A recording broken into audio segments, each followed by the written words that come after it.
Master ಆಗೋ ಸಲುವಾಗಿ ಅಥವಾ ಕ್ಲಾಸ್ 1 ಆಫೀಸರ್ ಆಗೋ ಸಲುವಾಗಿ, ಕ್ಲಾಸ್ 2 ಆಫೀಸರ್ ತಹಸೀಲ್ದಾರ್ ಅಂತ ಆಗೋ ಸಲುವಾಗಿ ಏನು ಇವತ್ತು ಕೋಟಿಗಳನ್ನ ಮಾತಾಡ್ತಿದ್ರೆ 10-20 ಲಕ್ಷ ಕಾಮನ್. 10-20 ಲಕ್ಷ, ಹೆಚ್ಚು ಕಡಿಮೆ 50 ಲಕ್ಷ 60 ಲಕ್ಷ, 1 ಕೋಟಿ 2 ಕೋಟಿ ಮಾತಾಡ್ತಾರೆ. ಅಂದಾಗ ಒಬ್ಬ MLA ಆಯ್ಕೆಯಾಗಿ ಬರಬೇಕಾಯ್ತಪ್ಪ ಅಂದ್ರೆ ಕ್ಷೇತ್ರ ನಿಲ್ಬೇಕಾದ್ರೆ 10 ಕೋಟಿ 15 ಕೋಟಿ ಮಾತುಗಳು ಆಗ್ತಾ ಇದ್ದಾವೆ.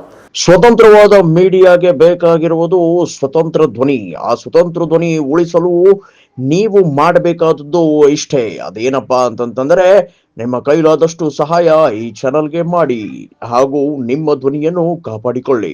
ಹೀಗಾಗಿ ಇವತ್ತು 50 ಕೋಟಿಗೆ 60 ಕೋಟಿಗೆ ಒಬ್ಬ MLA ಮಾರಾಟ ಆಗ್ತಾ ಇರ್ತಾನೆ. ನೋಡ್ತಾ ಇದ್ವಿ ನಾವೆಲ್ಲನೂ, ನಿನ್ನೆ ಎದ್ದ ತಗೊಂಡಿದ್ದ ಸುದ್ದಿಗಳನ್ನ.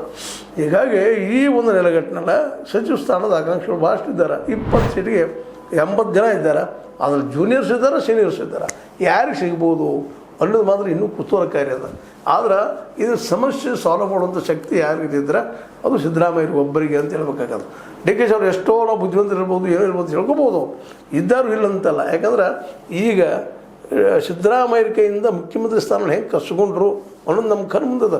ಅಂದಾಗ ಬುದ್ಧಿವಂತ ಸಾಕಟ್ಟಿದ್ದಾರೆ. ಆದ್ರೆ ಎಲ್ಲ ಬುದ್ಧಿವಂತರನ್ನ ತನ್ನ ಕಂಟ್ರೋಲ್ ತರುವಂಥ ಶಕ್ತಿ DK ಅವ್ರಿಗೆ ಅದನ ಅನ್ನುವಂಥ ಮಾತು. ಯಾಕಂದ್ರೆ DK ಅವ್ರು ಹೇಳಿ ರಾಮಲಿಂಗಾರೆಡ್ಡಿ ಅವ್ರ ದೋಸ್ತರು ಎಲ್ಲರೂ ಹೌದು.